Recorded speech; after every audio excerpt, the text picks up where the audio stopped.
My name is Mark Miner. I am an investigative writer and author. In my travels, I've investigated many people and places. Watch as I seek out stories that are typically outside of the box of normal. I am the Seeker.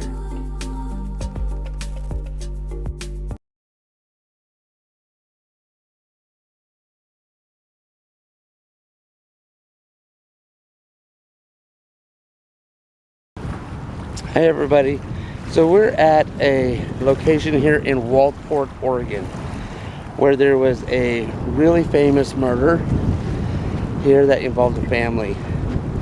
We're talking about the Christian Longo murders that happened in 2001. I don't know if many of you have heard about this story, but it's a very sad one that involved his children, his wife, and himself. What could take a peaceful family and turn it into such mayhem and blood and murder and betrayal? I understand that most people have secrets behind their own locked doors, family secrets, but how deep a dark a secret does it have to be that would involve murdering your own children?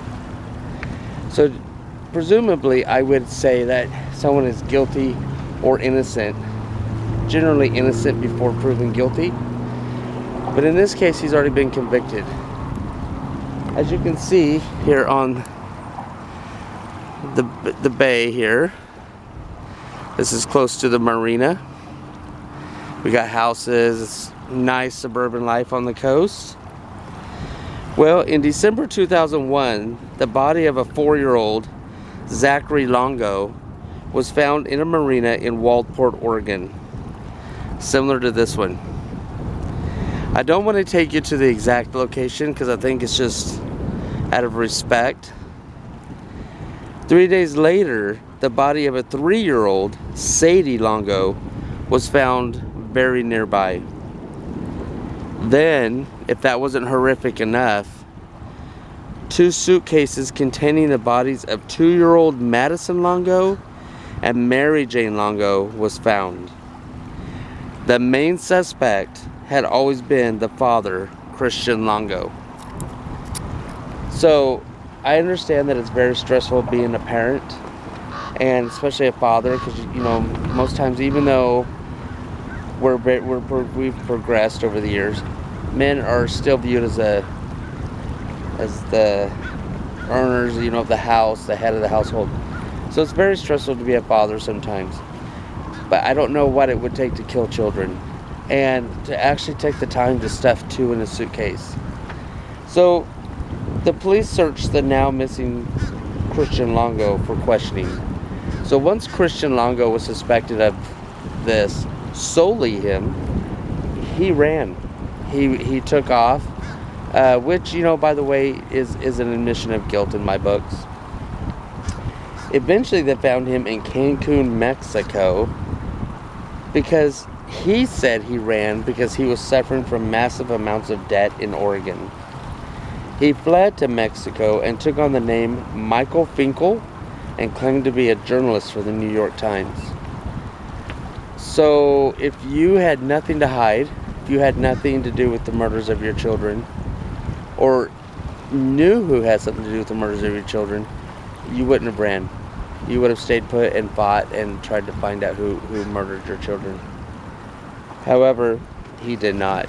So Christian claimed his wife, Mary Jane, had killed 2 of the children.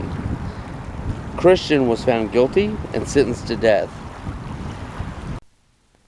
It all began on December 19, 2001, in Walport, Oregon.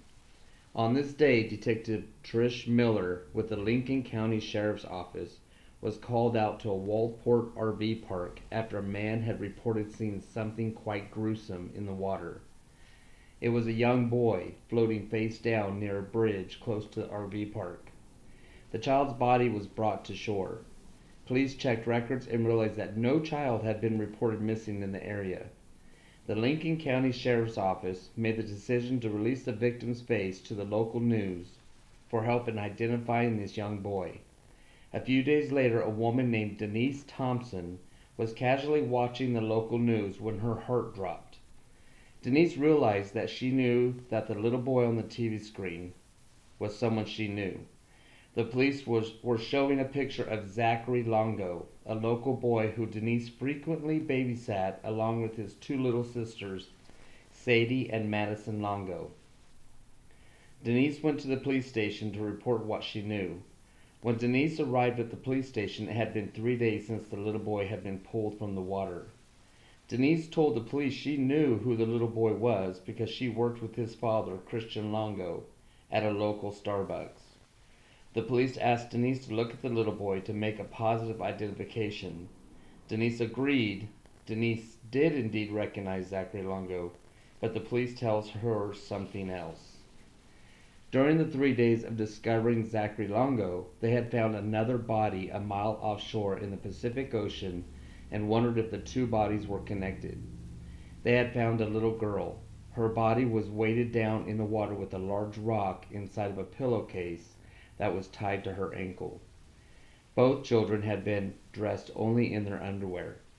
The police asked Denise to view the body of the little girl, and Denise positively informs the police that it is Zachary's youngest sister, 3-year-old Sadie Longo. The police send out investigators to the new apartment complex that the Longo family had just moved into. Denise, still at the police station giving her statement, stated that the day Zachary's body was found, Christian Longo had showed up to work at Starbucks but hadn't returned since. Denise stated that Christian had said something strange to her at work that day, but at the time, she thought nothing of it.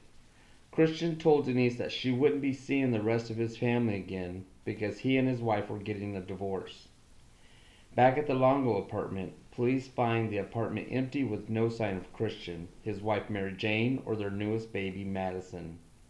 The police began to start reaching out to family and friends of the Longos. 8 days into the investigation, on December 27, 2001, the police decide to deploy divers into the Embarcadero Marina across from the upscale apartment complex the Longo family had just moved into, considering that the other two children had been found in water. It doesn't take long before the divers find their way under the dock in the marina, and police discover 2 abandoned suitcases. Stuffed inside one of the suitcases was the nude body of 34-year-old Mary Jane Longo. In the other suitcase, 2-year-old Madison and a dumbbell was found stuffed inside. Autopsy results showed that all 3 children died of asphyxiation, but Mary Jane died of strangulation with blunt force trauma to her face. The divers searched for a 3rd suitcase in all the waterways in the area, but they all ended in the same result: nothing. The police were unsure at this time whether Christian was a victim or a suspect. The media across the country and other neighboring counties released Christian Longo's photograph to get leads of his whereabouts. Meanwhile, the police were digging deep into Christian Longo's past. By December 28, 2001, Christian Longo was put on the FBI's 10 most wanted list for the possible murders of his family and for fleeing. The police discovered some interesting facts about Christian in their investigations. Christian Longo was raised in Michigan as a strict Jehovah's Witness household. He had experienced a happy childhood and was involved heavily in his church, where he trained from a young age to do door-to-door ministry. In his late teen years, Christian began dating one of his first girlfriends, who would eventually become his wife. Christian knew Mary Jane Baker from the same church and congregation he belonged to. They originally met in the church parking lot, and although Mary Jane was 7 years older than Christian, at the time they became really close and quickly married when Christian was 19 years old. Christian was currently working at a camera store where, after only a month, stole $108 to make a ring payment for the wedding ring he bought Mary Jane and had to make payments on. All the employees were questioned about the missing money, but Christian kept quiet. But the next morning he felt bad enough that he cut a check for the missing money and left it on the store counter with his resignation. The church became aware of the theft, and Christian lost some of his responsibilities with the congregation, as well as not being able to marry Mary Jane in the Kingdom Hall. Christian got a new job at a company that distributed the New York Times newspaper. He worked his way up to manager and actually became a fan of a writer there named Michael Finkel. But even with his high-paying job, Christian had spent all of their money on nice things before their son Zachary was born. Mary Jane always wanted children, so she became a full-time mother, staying at home to raise Zachary, which made things harder on the family financially. She had her babies one after another. Christian decided to quit his manager job and tried to start a construction cleanup business with a friend from church. But that business soon suffered a lot of debt. Christian lied to his father about the successes of that new business and convinced his father to invest tens of thousands of dollars into the failing business. Christian took his money and bought a new boat and jet skis. Shortly after these purchases, one of their cars was repossessed from lack of payment and the other car broke down.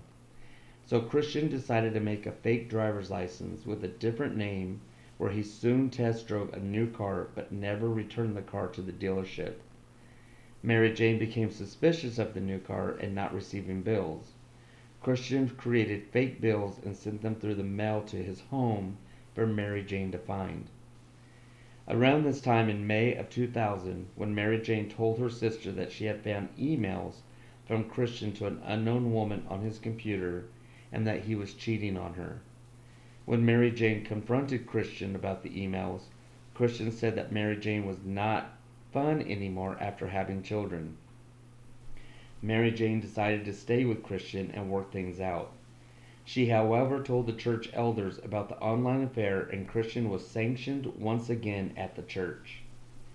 Christian began to create fake checks to cover his debts, where some of the checks were reported to the police when Christian was arrested and pled guilty, whereupon he received 3 years probation and was ordered to pay restitution. Christian then took out a credit card out in his father's name, where he ran up over $100,000 of debt. When the father found out, it was the last straw for his dad and everyone else. Christian felt the only way out of these situations was to break his probation by packing up his family and moving from Michigan to Toledo, Ohio, where they lived in an abandoned warehouse. Christian promised Mary Jane that he was going to renovate the place and make it a home. Christian began forging more checks from local businesses around that new area and cashing them. Mary Jane slowly fell out of touch with her family, and her family had concerns but had no idea where she was. Christian found out that he had a warrant for his arrest for breaking his probation and crossing a state line, so he decided it was once again a good idea to move. At this time, Mary Jane's family had filed a missing persons report on her. The Longo family made their way west and arrived in Oregon. Christian convinced the apartment manager from the nice upscale apartments in Waldport, Oregon, to let them move in without putting any money down. Christian then got a part-time job at Starbucks instead of a Fred Meyer's grocery store. Working only a part-time job, Christian found it hard to pay rent and all of his bills. Christian knew that he would have to tell Mary Jane that they once again had to move. On December 16, 2001, just 3 days before Zachary was pulled out of the water, Christian broke the bad news to Mary Jane. With the police learning all of this and much more, they knew that Christian was on the run. The manhunt was on and would become one of the biggest in Oregon history. Someone soon called in with the sighting of Christian Longo. This tip came from Mexico about a month after he was last seen in Oregon. Christian was reportedly living in Mexico under the name Michael Finkel, a New York Times writer, and living a wild life. Christian told locals that he was working on a story about the Mayan mysticism. The FBI was following the tip closely and was tracing a credit card number that Christian had stolen back in Oregon. When the FBI closed in on Christian, he was found smoking marijuana with locals in a small shack in Mexico on January 13, 2002. 1 year after being arrested, Christian Longo heads to trial for murdering his family. On the first day of trial, Christian states that he admits to killing Mary Jane and Madison, but that he had no part in Zachary and Sadie's deaths. Christian testifies that he confesses to Mary Jane about all of the lies that their life was built on, and she had freaked out. He said the next night he came home and his older children were missing, and 2-year-old Madison was laying on the floor dead. He stated that Mary Jane was curled up in a fetal position on the floor, hitting her head against the wall. He states that Mary Jane confessed to killing their children, which triggered him into strangling her. He stated that after he strangled his wife, he noticed Madison was actually alive, but he still killed her as well. He stated that killing Madison was easy because he wasn't as close to her like he was with his 2 other children. The jury took only 4 to 6 hours to reach their decision of guilty on all 4 murders. Christian Longo was sentenced to death and is currently still incarcerated at Oregon State Penitentiary. Michael Finkel, the New York Times writer who had since left his job, has had an unusual relationship with Longo and has even written a book with Longo, and to this day still visits with Christian Longo at the Oregon Penitentiary. Alright guys, thank you so much, and I hope you enjoyed this story. It's a really interesting one, and I hope you do further research on it, and talk to you later. See you on the next episode.